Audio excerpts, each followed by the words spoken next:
សូមឲ្យបានរួចរាល់ដល់ចាក់ទុកទោនឹងពីវេទាំងពួង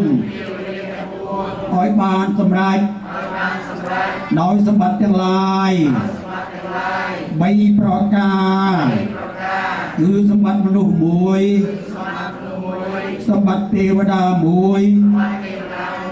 សម្បត្តិព្រះនិព្វានមួយ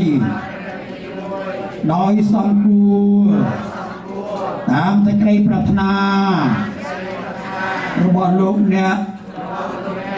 ដ៏មានគុណទាំងឡាយនោះចោះដោយអំណាចផល្លានិសង្ឃដែលហូរជូនទៅ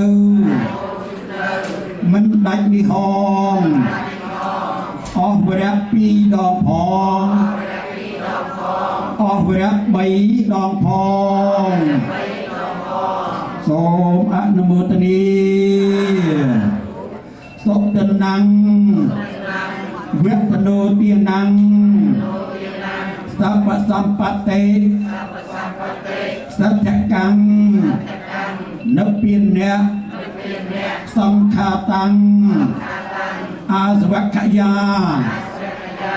វហੰហន្តោ